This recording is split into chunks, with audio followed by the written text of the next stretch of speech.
Ketua DPP PDIP Puan Maharani bertemu dengan Presiden Joko Widodo di Istana Kepresidenan Jakarta. Dalam pertemuan ini, Puan menegaskan bahwa dirinya tetap menjalin komunikasi dengan Presiden Joko Widodo. Sebelumnya, Puan telah menyatakan berencana akan bertemu dengan Presiden Jokowi untuk membahas statusnya sebagai kader PDIP. PDIP sudah tutup buku dengan Gibran dan Bobi soal keanggotaan di PDIP. Puan juga mengatakan posisi Jokowi saat ini adalah presiden yang diusung oleh PDIP. Bisa saja itu dibicarakan. Saya nggak tahu, biasanya kalau bicara dengan presiden secara informal, kami bicara segala hal yang terkait dengan isu-isu aktual dan isu-isu yang kemudian mungkin hanya bisa dibicarakan secara informal. Tapi posisi Pak Jokowi itu sebenarnya di PDIP ini sekarang seperti apa? Karena kan setelah Mas Gibran dan Mas Bobi kan mendapat surat dari DPC masing-masing karena sudah tidak memenuhi sebagai anggota. Nah, sekarang posisinya Pak Jokowi ini di PDIP ini ya, Pak Jokowi merupakan Presiden Republik Indonesia dari PDI Perjuangan yang kemarin kami usung dan kami dukung. Pertemuan dengan Joko Widodo memang bukan pertemuan politis karena Puan hadir sebagai Ketua DPR RI dalam rangka courtesy call anggota Parlemen MIKTA dengan Presiden Jokowi sebelum pembukaan MIKTA Speakers Consultation yang ke-9. Tim Liputan Kompas TV. Kali pertama, Saudara, Ketua DPP PD Perjuangan Puan Maharani bertemu dengan Presiden Joko Widodo pasca putra sulungnya Gibran Rakabuming Raka ini menjadi cawapresnya Prabowo Subianto. Mencuat isu soal status Joko Widodo di PD Perjuangan, Saudara.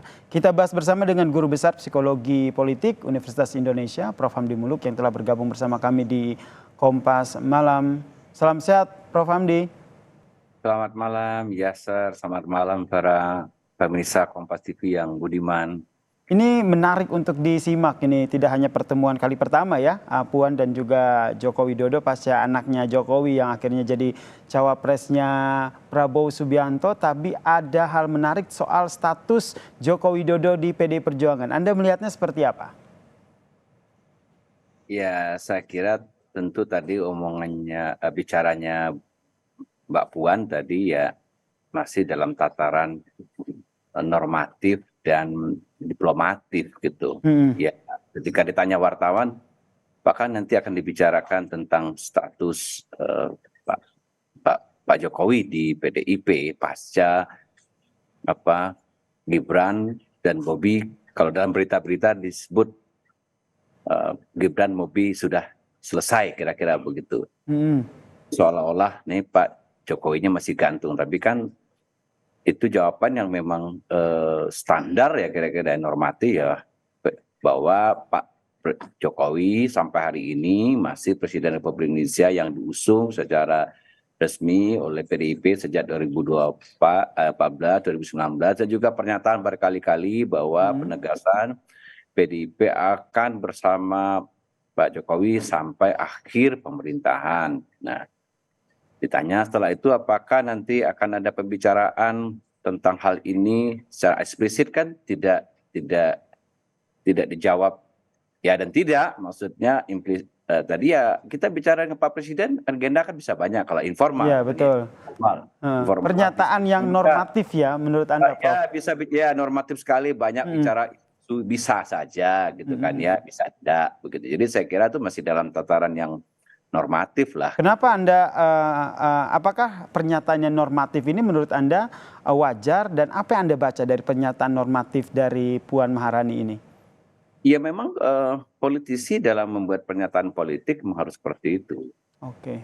Kita mengamati sebenarnya Mbak Puan sekarang dalam terakhir-terakhir ini kan makin matang dalam berpolitik. Saya kira wajar lah dalam posisi beliau sebagai Ketua DPR bahwa segala tindak tanduknya, semua komentar-komentarnya, pernyataan-pernyataan itu ya memang politisi harus seperti itu gitu loh. Dalam politik itu ada istilah kan political correctness gitu loh. Jangan sampai Anda melakukan sesuatu yang tidak korek secara politik gitu loh. Jadi semua statement pun harus terukur begitu.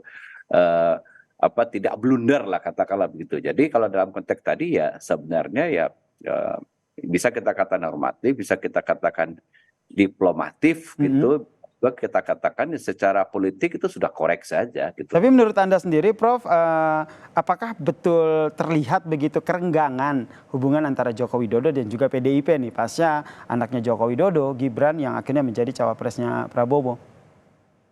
Nah, seberapa renggang dan seberapa panas atau seberapa hangat, seberapa dingin, itu bisa juga tafsirannya macam-macam. Tapi sebagai sebuah fakta politik, ya bahwa kenyataannya begitu bahwa Gibran dicalonkan dengan koalisi partai di luar PDIP, padahal Gibran sendiri adalah kader PDIP.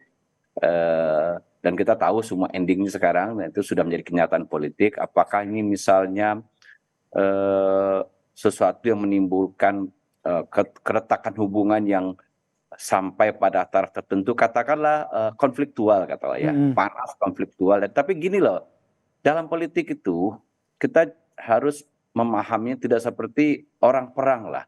Perang itu betul-betul kill or to be kill gitu. Kalah dan menang begitu. Kalau politik juga begitu ya. Nggak dibunuh. Dan politik itu tidak ada urusan itu sebenarnya. Makanya politik saya mengatakan politik adalah seni mengatur segala kepentingan jalan, kira-kira begitu ya. Orang berusaha mencari titik keseimbangan di mana win-win begitu ya.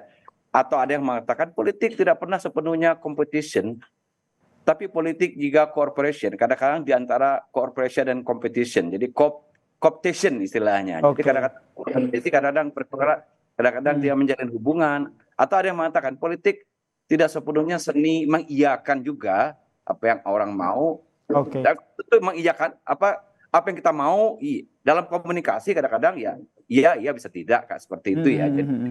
Jadi sulit kita menjawab misalnya bahwa apakah sepenuhnya hubungannya tegang seperti perang dingin. Kita bayangkan dulu Amerika lawan Soviet, antara kubu PDIP Ganjar Mahfud dengan Prabowo Gibran gitu ya. Nah, termasuk sulit untuk menjawab ke depannya apakah nanti ada sikap tegas begitu dari PDIP soal statusnya Joko Widodo di PDIP sendiri.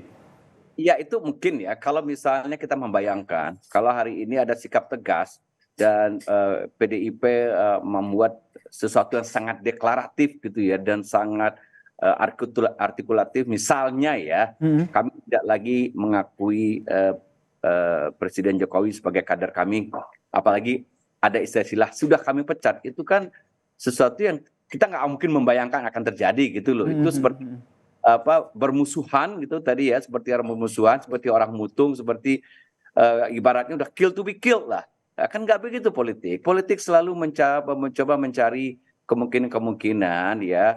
Karena ini kan endingnya belum selesai juga. Betul. Jadi menurut Anda ke depannya ini posisi Joko Widodo sebagai kader PDIP ini masih akan tetap bertahan ya sampai akhirnya Pilpres. Ada jaminan seperti itu. Mungkin memang harus seperti itu. Karena agak aneh juga misalnya tiba-tiba hanya karena misalnya putra presiden itu yang punya hak politik, katakanlah begitu ya, untuk dicalonkan dan mencalonkan, itu kan hak yang asasi gitu, dijamin undang-undang oleh partai lain misalnya.